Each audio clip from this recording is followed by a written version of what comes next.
Eh bien bonjour à toutes et à tous, ici The Marvelman. Aujourd'hui on va se retrouver pour une vidéo consacrée à X-Men 97, nouvelle série de Marvel Studios, sur Disney+, et il était temps d'en parler. J'attendais en effet la sortie du dernier épisode pour parler de la série d'un seul coup. Et si vous demandez pourquoi je n'ai pas fait épisode par épisode, bah c'est assez simple, c'est qu'en fait je me refaisais l'ancienne série, X-Men. Et du coup bah forcément j'avais pas trop le temps, et quand j'ai enfin fini, la série était déjà pas mal avancée, 97 du coup, je me suis dit que ce serait mieux du coup d'en parler d'un coup. Et comme d'habitude, quand je fais ce genre de vidéo, vous le savez, on va d'abord parler un petit peu de la série en général, ensuite personnage par personnage, passer à quelques easter eggs et enfin parler de la suite de la série. Et comme d'habitude, vous le savez, cela va contenir des spoilers, donc si vous n'avez pas vu, partez. Mais donc allons-y tout de suite, perdons pas de temps. X-Men 97 du coup, une série qui a été annoncée à l'époque, premier projet de Marvel Studios qui traite des X-Men, et c'est vrai que ça avait un peu surpris tout le monde, c'est qu'ils ont tout simplement renouvelé une série des années 90, pour en faire donc une suite, un nouveau projet. Et déjà sur le principe, cette idée était un petit peu étrange, dans le sens où pas mal de gens, c'est vrai, n'avaient pas vu l'ancienne série en tout cas. Je parle de gens plus actuels qui sont plus sur le MCU, c'est ça que je veux dire. Et du coup, c'est vrai que cette idée avait l'air surtout d'un gros délire de Kevin Feige et de certains producteurs de Marvel Studios, qui avaient peut-être un peu travaillé sur ces projets. En tout cas, Kevin Feige qui d'ailleurs a travaillé sur les X-Men de la Fox. Et c'est une série, même si elle est très bien, hein, l'ancienne série de 90, que personne n'avait vraiment demandé. Et ça faisait des années qu'elle était terminée. Et force est de constater du coup que c'était une excellente idée. Et ce pour plusieurs raisons. Bon déjà on va reparler évidemment de la série un petit peu après. Mais le principe, j'allais dire, de tester comment Marvel Studios traite les X-Men à travers cette série avant qu'ils soient dans le MCU. Pareil, je trouve que c'est plutôt une bonne idée. Et ça donne d'ailleurs un assez bon espoir pour la suite. Même s'il est bon de rappeler du coup que cette série est vraiment un délire, j'allais dire, plus artistique avec des guillemets, dans son coin que faire une vraie franchise liée au MCU qui est là pour vendre surtout des jouets en général. Même si c'est très bien, il faut pas oublier ce détail. Mais surtout un autre truc qui moi m'a plu, c'est d'avoir enfin un projet, j'allais dire, qui prend place en dehors du MCU. Parce que même si j'aime bien le MCU, hein, et qu'on parle beaucoup de ça sur la chaîne, Marvel c'est pas que ça. Et tout maintenant se focalise beaucoup sur le MCU, hein, même les comics d'ailleurs prennent leur inspiration du MCU. Et je trouve que ça fait du bien d'avoir enfin un univers un peu à part, en plus qui existait déjà avant, c'est assez cool de voir revenir. Et j'allais dire même peut-être un petit peu plus fidèle hein, que le MCU l'est en général. Et ça fait du bien. D'ailleurs par rapport à cet univers, de la série X-Men et des années 90, j'ai une vidéo dédiée qui va en parler, car comme vous l'avez vu dans la série, il y a beaucoup de héros qui font des caméos, et dont certains avaient eu leur propre série. Mais ça, je vais en reparler encore une fois dans une vidéo dédiée, vous inquiétez pas. Parce que ça aussi, j'ai pas mal de choses à dire. Mais donc la série en elle-même, pour parler en général avant de passer aux personnages, eh ben oui, c'est une excellente surprise. Alors, pour être clair, comme je l'ai dit, je me suis retapé la série des années 90, de X-Men, qui a peut-être un peu vieilli, mais franchement, je trouve qu'elle est très regardable, et qu'il y a d'ailleurs de très bons épisodes. Et justement, le premier truc qu'on peut dire sur cette série, c'est que oui, c'est un très bon revival pour une raison simple, c'est que cette série est donc une suite directe à la série de 90, évidemment, et il y a énormément de liens et de personnages qui y reviennent, et même j'allais dire des storylines, mais c'est vrai que la série est faite d'un certain point de vue, un peu modernisé, où on peut prendre cette série en cours de route sans ne connaître l'ancienne. Alors oui, évidemment, c'est quand même mieux d'avoir les bases sur les X-Men, sinon on est un peu perdu. Et j'allais dire, c'est un peu à l'instar de ce que Doctor Who avait fait à l'époque en 2005, quand la série était revenue, c'est qu'on a vraiment une nouvelle intrigue, même si certaines sont continuées, et on nous représente pas mal de choses, ce qui fait qu'on peut prendre la série en cours de route, et comme j'ai dit, il y a certaines références, soit on les a, et là c'est cool parce qu'on a vu l'ancienne série, soit on les a pas, mais c'est expliqué, donc on n'est pas perdu. Donc je trouve que sur ce point-là, vraiment un très bon boulot a été fait. Sur les points techniques aussi, je trouve que l'animation est très cool, ça manque peut-être un petit peu d'ombre, mais sinon c'est assez bien, et pareil, je trouve que c'est une bonne version modernisée de l'ancienne série, mais surtout, bah, quelle bonne histoire. On retrouve donc enfin, j'allais dire, des personnages, contrairement à beaucoup de projets du MCU, qui sont de vrais personnages. Je veux dire, dans cette série, on va retrouver littéralement les X-Men qui vivent des aventures, leur propre dilemme intérieur. On va y revenir, comme j'ai dit, sur chaque personnage, mais on n'a pas de blague toutes les 5 minutes. Et ça, pour des gens, et surtout moi, je veux dire, qui regarde pas mal le MCU en ce moment, et bah ça fait du bien de retrouver de vrais personnages, pas des running gags ambulants.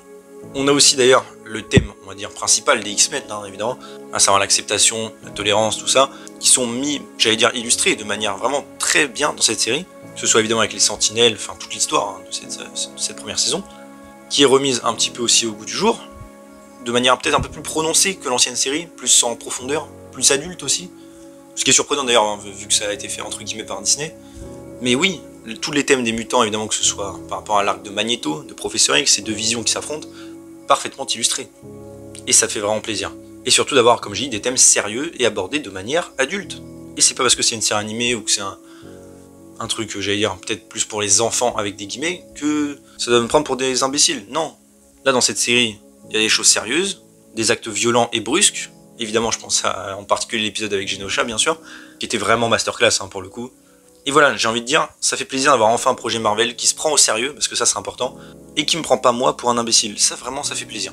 Et qui est capable de me raconter une vraie histoire avec des thèmes et des enjeux. Et sur ce point-là, vraiment, je donnerais à la série, sans rigoler, un 10 sur 10. Au niveau de l'action aussi d'ailleurs, je sais que j'en ai pas parlé, on va parler un peu de tout. Des scènes d'action vraiment, pour le coup, mémorables. Et un truc que j'ai vraiment aimé, c'est les combinaisons de personnages. Un truc que faisait pas mal, je trouve, la saga X-Men de la Fox dans les films, et que là, la série refait très bien. Par exemple, je sais pas moi, Gambit qui aide Wolverine avec ses pouvoirs kinétiques par exemple. Ou quand Jean Grey et Tornade font équipe pour arrêter l'astéroïde M. Enfin, tous ces petits détails, moi ça me fait plaisir de voir les X-Men tellement coordonnés qu'ils arrivent à se combiner pour faire des attaques très puissantes. On a l'impression de voir vraiment une vraie équipe soudée, et ça fait très plaisir. Malgré tout, la série n'est quand même pas exempte de défauts. Est-ce que c'est pareil, le meilleur projet que Marvel Studios ait fait? Je vois beaucoup de gens en parler de ça. Honnêtement, je suis un peu mitigé. D'un côté, oui, sans doute. Enfin, par rapport au niveau des thèmes, surtout de l'histoire racontée, peut-être que oui. Mais honnêtement, je suis pas sûr que ce soit le meilleur projet qu'ils aient fait. Je pense aussi, et même si la série reste excellente, et je le redis, qu'elle est peut-être un petit peu surévaluée, ou j'allais dire presque surcotée, dû au fait des dernières productions qu'on se mange. Forcément, dès qu'on retrouve une histoire, j'allais dire, bien, cohérente, explorée à fond, avec des thèmes sérieux et des personnages qui ne sont pas des blagues, et bah tout le monde crie au génie. Je pense que la série a peut-être bénéficié de cet effet-là. Ça ne changerait encore une fois au fait que la série est très bien. Mais je le dis quand même. Aussi par rapport au format, c'est vrai que j'ai pas mal aimé le fait que les épisodes soient un peu plus longs, 30 minutes en général, et ça le fait bien. Mais c'est vrai que pour certains trucs, j'ai l'impression que la série n'explore pas assez. Enfin, comment expliquer ça? On va prendre par exemple l'épisode avec Madeleine, quand on découvre que Jean Grey est un clone. C'est un épisode assez bien rythmé, qui explore bien l'histoire et les personnages et ce qu'ils en, j'allais dire les conséquences de ce qu'ils vivent, en particulier du coup pour Jean forcément, et Cyclope. Mais en même temps, je trouve peut-être que c'est un petit peu rapide. Dans le sens où on a vraiment... Enfin, les épisodes sont très consistants et bien développés, c'est pas le problème, mais j'ai l'impression qu'on s'attarde pas assez sur de gros événements. Oui, la plupart des épisodes, c'est des épisodes que j'aurais vus peut-être en 2 parties à la base. Et du coup, là, qui sont regroupés en un. Et du coup, j'ai l'impression qu'il se passe vraiment beaucoup de choses. Et des fois, ça devient peut-être un petit peu indigeste. Mais bon, encore une fois, c'est que mon avis, ça n'enlèvera rien à la qualité de la série, c'est juste qu'en fait, j'aurais aimé passer plus de temps avec eux. Donc, de ma part, c'est plutôt un compliment, du coup. Il y a aussi certaines choses que je trouve qui auraient pu être mieux explorées. Par exemple, le retour du Professeur X. D'ailleurs, ça, c'est une intrigue que je trouve un peu... Enfin, pas bizarre, mais pour ceux qui n'ont pas vu l'ancienne série, ils ont peut-être dû trouver ça un petit peu étrange. Prof X qui est censé être mort, puis en fait qui est avec les chiards. Ils ont dû se dire un peu, mais ok, c'est bizarre. Bon, pour le coup, ça c'était expliqué dans l'ancienne série. Mais c'est vrai que son retour sur Terre se fait de manière un petit peu brusque. Et c'est dommage qu'on ne voit pas la réaction des mutants qui le retrouvent. Parce que dans l'ancienne série, je rappelle, il le croyait vraiment mort, dans le sens où, même s'il survivait, entre guillemets, il allait sans doute pas revenir. Ou pas de la manière qu'ils imaginaient. Donc je trouve ça peut-être un petit peu dommage de ne pas avoir montré vraiment les retrouvailles entre tout le monde. Par exemple.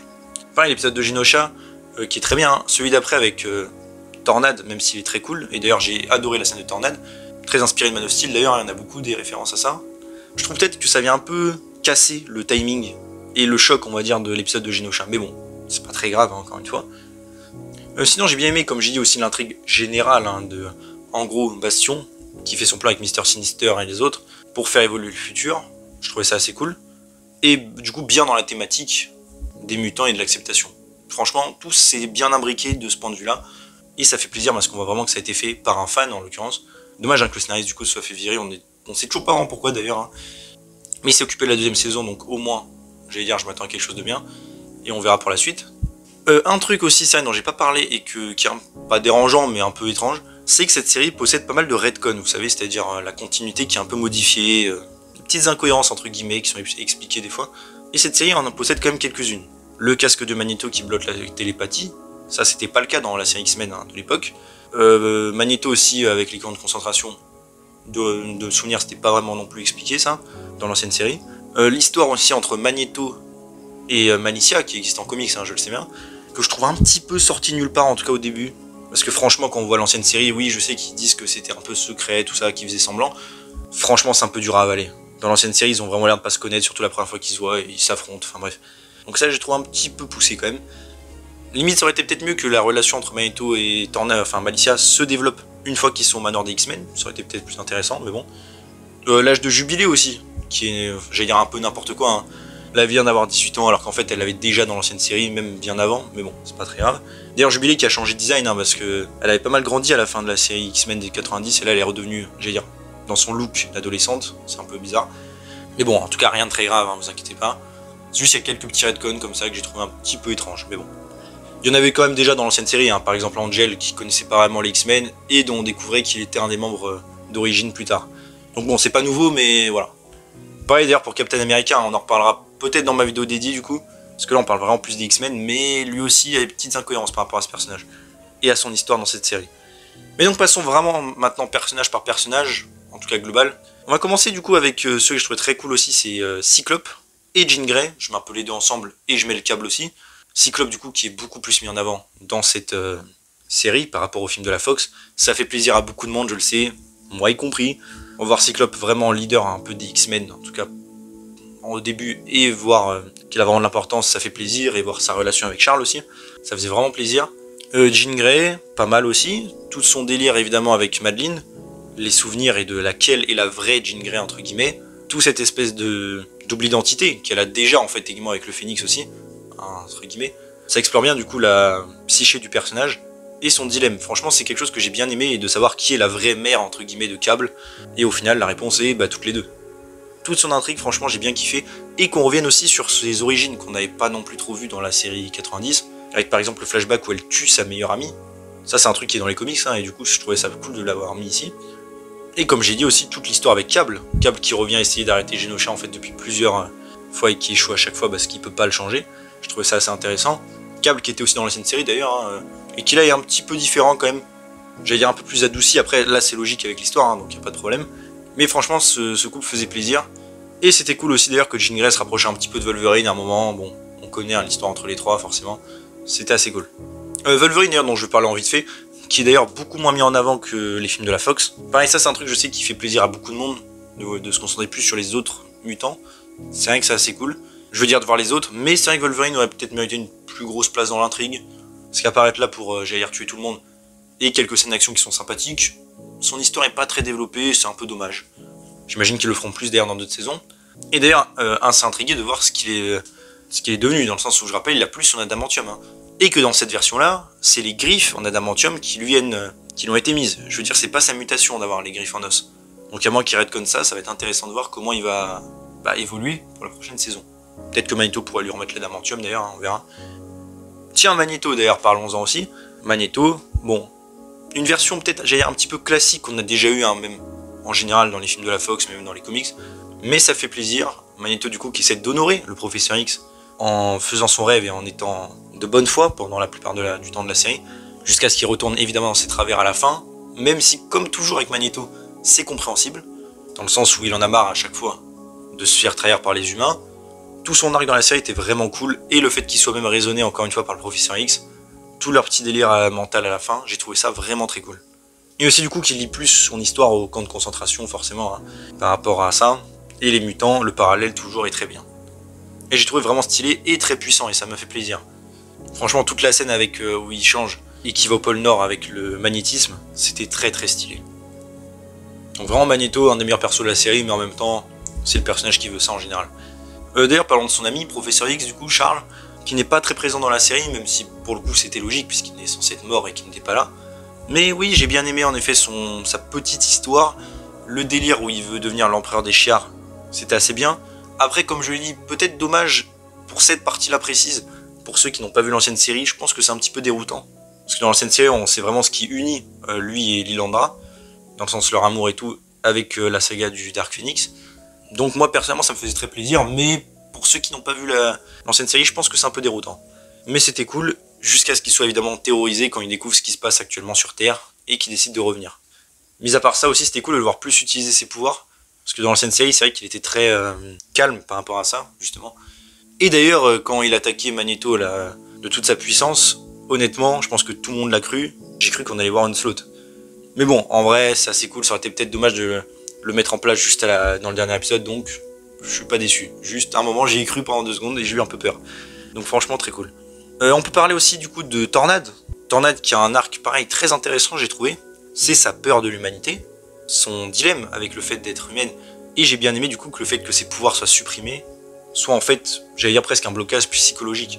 Et toute son histoire avec Forge était assez sympathique, même si elle pour le coup je la trouve un petit peu rapide. Je parle de leur histoire d'amour. Hein.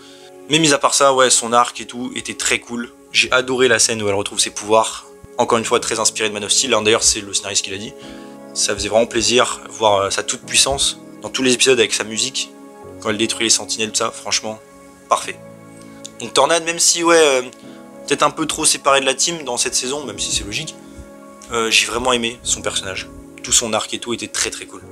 Et la revoir plus puissante que jamais, encore une fois, ça fait plaisir. Ensuite, on va passer à deux persos, je mets un peu en même temps, c'est Malicia et Gambit. Alors eux, pour le coup, pareil, je trouve que c'était très intéressant cette saison. Bon, déjà par rapport à Gambit, un peu plus en vite fait du coup. Ton personnage assez sarcastique, un peu jaloux aussi de Magneto, j'ai trouvé que ça marchait très bien dans les premiers épisodes. Et sa mort à Genosha, même si très héroïque et très cool, était très brutale et violente. Et brusque surtout. Et du coup c'était assez choquant, et c'est vrai que j'ai trouvé ça osé de tuer un des X-Men principaux, depuis le début de la série, de cette manière-là. Mais c'était très bien, ça montrait la violence, le fait qu'ils sont pas invincibles, donc franchement, parfait. Et c'est vrai que même par rapport à l'ancienne série, il a eu quand même pas mal d'épisodes, Gambit, c'était peut-être un des persos qui avait le moins de choses à raconter pour le futur, donc j'ai trouvé ça franchement osé et très cool, surtout pour l'impact que ça a eu du coup par rapport à la série et par rapport à l'équipe des X-Men. Et en particulier pour Malicia du coup qui est pas mal mis en avant dans cette saison, et que j'ai aimé qu'elle soit totalement perdue. Déjà, bon, elle retrouve Magneto, comme j'ai dit, cette histoire, je la trouve un petit peu moyenne. Un petit peu forcée, j'allais dire, puisqu'il n'y avait aucun signe de ça dans l'ancienne série, mais bon. Mais c'était quand même intéressant de l'avoir un peu choisir entre les deux. Et par rapport à son pouvoir, évidemment. Est-ce qu'elle aime quelqu'un qu'elle peut juste toucher, un truc comme ça, ou est-ce qu'il y a plus que ça? Par rapport à son amour, évidemment, oui, avec Gambit, forcément. Et surtout, tout ce qui s'est passé après. Qu'on la voit totalement déterminée, presque, j'allais dire, folle furieuse. Le fait qu'elle tue Trask, qui au final, bon, ok, n'est pas mort, et qui au final le regrette dès qu'elle se réveille. Pareil, j'ai bien aimé ça. On la voit vraiment perdue, quoi. Et même le fait qu'elle rejoigne Magneto à la fin de la série, par rapport à ce qu'il propose. Vu tout ce qu'elle a encaissé dans cette saison, c'est normal qu'elle soit de ce côté-là. Donc franchement, Malicia, ouais, j'ai vraiment aimé son personnage. Du coup, c'était aussi assez drôle, moi qui ai vu l'ancienne série juste avant, de la voir un peu en opposition, avec son côté assez marrant. C'est vrai qu'elle faisait assez de blagues et tout, à l'ancienne. Et là, la voir de cette manière-là, très sérieuse et en deuil, tout simplement, et presque dépressive, c'était très intéressant, et du coup, j'ai beaucoup aimé son arc. Pareil, un des meilleurs persos, je trouve, de cette saison, d'ailleurs. Et aussi, c'est cool, du coup, de revoir Malicia, qui a ses pouvoirs complets, j'allais dire, avec voler, super force, tout ça, qu'elle ne pouvait pas avoir dans la saga X-Men, je rappelle. Et ça, j'en ai jamais voulu, mais bon. Ensuite, on va passer à quelques X-Men en vite fait un peu moins importants. Déjà, Morph, j'ai trouvé un petit peu dommage, du coup, de l'avoir si peu dans cette série. Enfin, il a pas vraiment d'arc, quoi, à part peut-être son truc avec Mr. Sinister, mais si on n'a pas vu l'ancienne série, c'est un petit peu osef. Parce que je rappelle, il a été prisonnier par Mr. Sinister et endoctriné. J'ai trouvé aussi un petit peu cheaté son pouvoir de métamorphose, dans le sens où là, vraiment, il a les pouvoirs des autres. Alors oui, pour certains, c'est peut-être juste physiologique, comme Hulk ou des choses comme ça. Mais quand même, j'ai envie de dire, s'il peut prendre les pouvoirs des gens juste en se transformant, il pouvait se transformer en Magneto et changer, j'allais dire, toute la série. Donc ça, j'aimerais bien qu'ils expliquent un petit peu plus. Parce que de souvenir, c'est vrai que là je m'en souviens pas. Est-ce que c'est vraiment son pouvoir qu'il a aussi en comics? Je me rappelle plus. Parce que comme j'ai dit, des choses physiologiques comme la force en se transformant en Hulk, je veux bien. Mais la vitesse de Quicksilver, l'élasticité de Mister Fantastic, quand même, faut pas trop abuser. Ou le fait de voler par exemple en tant qu'Angel, voilà. Donc je trouve peut-être que le personnage a un petit problème scénaristique en lui-même, si ses pouvoirs fonctionnent comme ça. Mais à part ça, c'était assez cool de le voir un petit peu plus marrant et tout, que dans l'ancienne série, plus joyeux. Et même son amitié avec Wolverine, là, qui était déjà présent dans l'ancienne série, c'était assez cool leur petite blague et tout. Même si du coup on n'a pas vu tant que ça. Donc j'espère qu'il sera plus mis en avant dans la prochaine saison.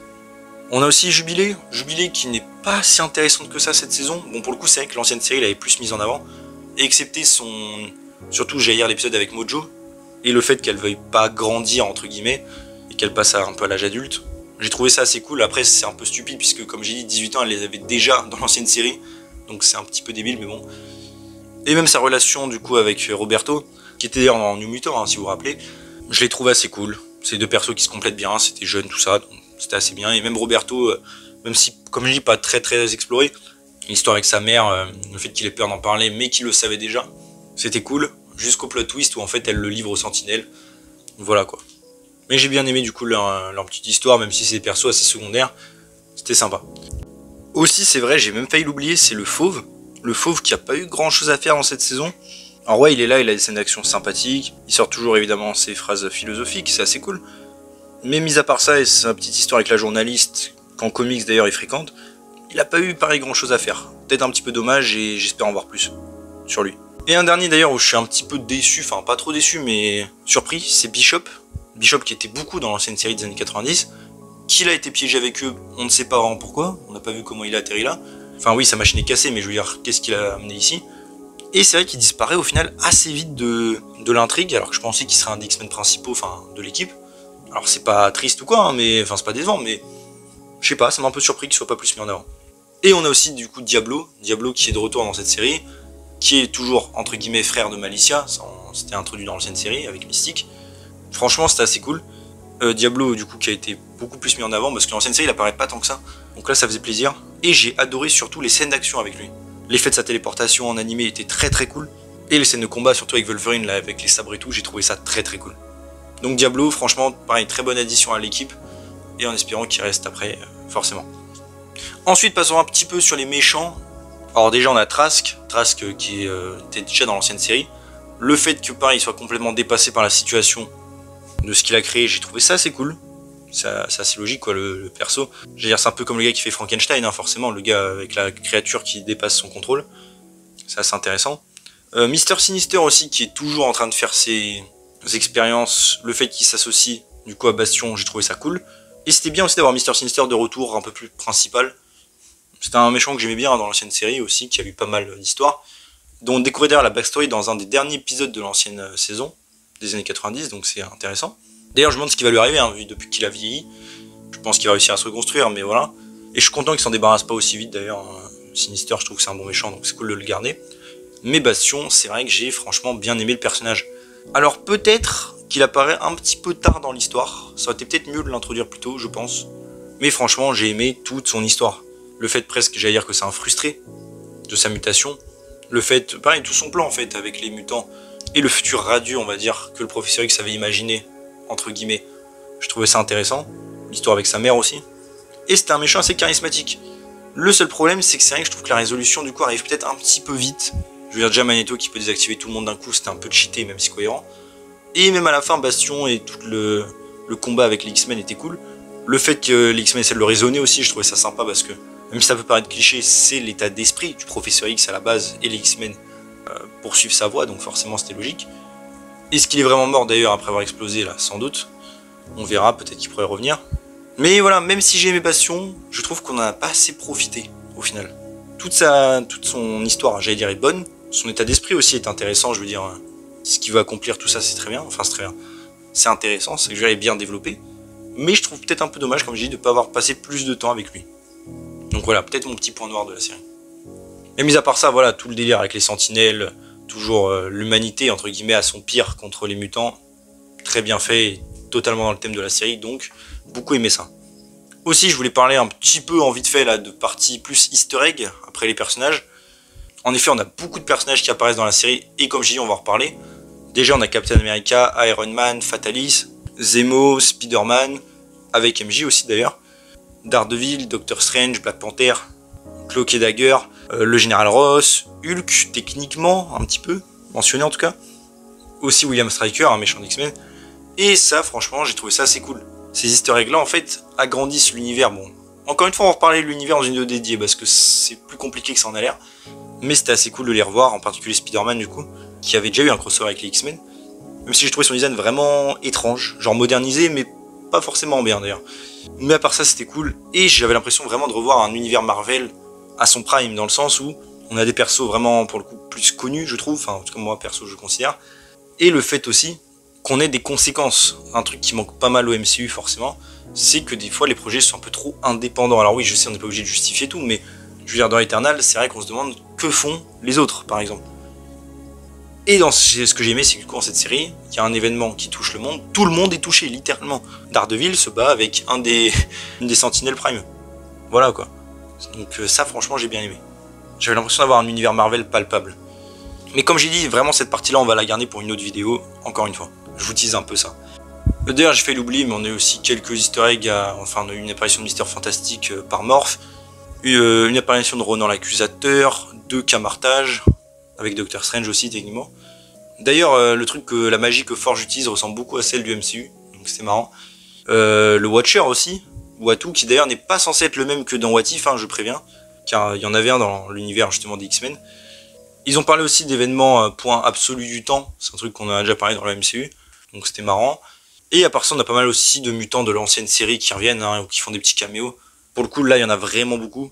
Il y avait, je sais pas, Colossus, Magic, Psylocke, Scarlet Witch, Lady Deathstrike, enfin bref.